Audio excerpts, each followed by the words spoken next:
Assalamualaikum warahmatullahi wabarakatuh. Hari ini saya akan membincangkan tentang bersikap benar menjauhkan kemunafikan. Yang pertama, maksud bersikap benar. Maksud bersikap benar dari segi bahasa ialah jujur dalam melakukan apa-apa. Dari segi istilah pula, tidak berdusta dari segi perkataan, perkhabaran dan perbuatan. Kedua, dalil naqli.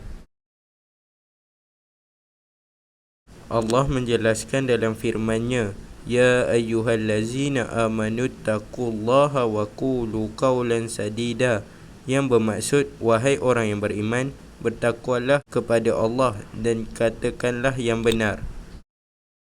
Abdullah bin Mas'ud meriwayatkan bahawa Rasulullah bersabda, Alaikum bisidqi, fa inna sidqa yahdi ilal birri, wa innal birra yahdi ilal jannah, wa ma yazalu rajulu yasduq wa yataharra sidqa hatta yuktaba indallahi siddiqa wa iyyakum wal kaziba fa innal kaziba yahdi ilal fujur wa innal fujura yahdi ilan nar wa ma yazalu rajulu yakzib wa taharral kaziba hatta yuktaba indallahi kazzaba.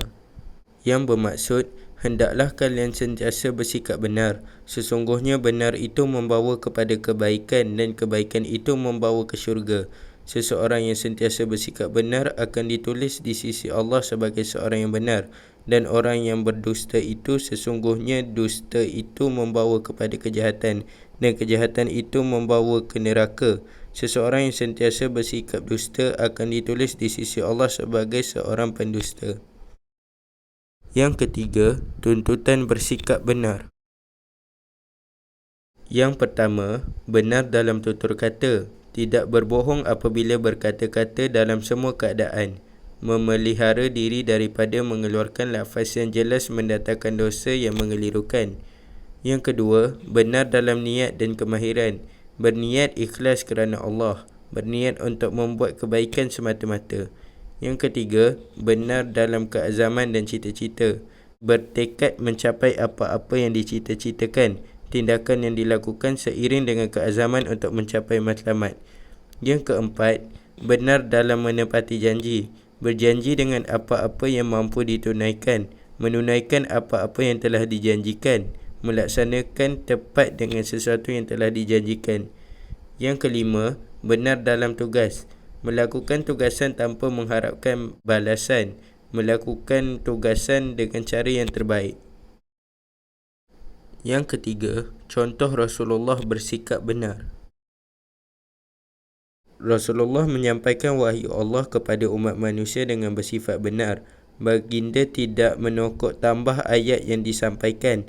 Ajaran Islam yang disebarkan juga tidak mengikut kehendak dan pendapat peribadi baginda, kerana setiap tutur katanya berdasarkan wahyu Allah. Hal ini dibuktikan dengan firman Allah, wa ma yantiqu anil hawa in hawa illa wahyun yuha, yang bermaksud, dan ia tidak memperkatakan sesuatu menurut kemahuan dan pendapatnya sendiri. Segala diperkatakannya itu tidak lain hanyalah wahyu yang diwahyukan kepadanya. Terdapat sebilangan orang yang suka bergurau tetapi tidak berkata benar. Mereka berasa seronok bergurau dengan cerita-cerita palsu. Rasulullah juga pernah bergurau, namun baginda sentiasa bersikap benar walaupun ketika sedang bergurau. Al-Hasan menceritakan bahawa seorang perempuan tua telah datang berjumpa Rasulullah supaya baginda mendoakannya masuk ke dalam syurga. Lalu baginda memberitahunya bahawa orang tua tidak akan masuk ke dalam syurga. Wanita tua itu terus berlalu pergi sambil menangis. Lalu Rasulullah bersabda, Akhbiruha annaha la tadkhuluha wa hiya ajuz.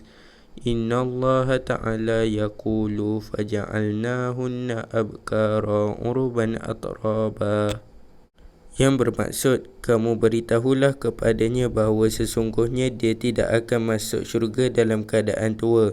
Sesungguhnya Allah Ta'ala berfirman, Sesungguhnya kami ciptakan wanita penduduk syurga itu langsung, di mana kami jadikan mereka gadis-gadis yang penuh dengan cinta kepada suami masing-masing dan sebaya umurnya.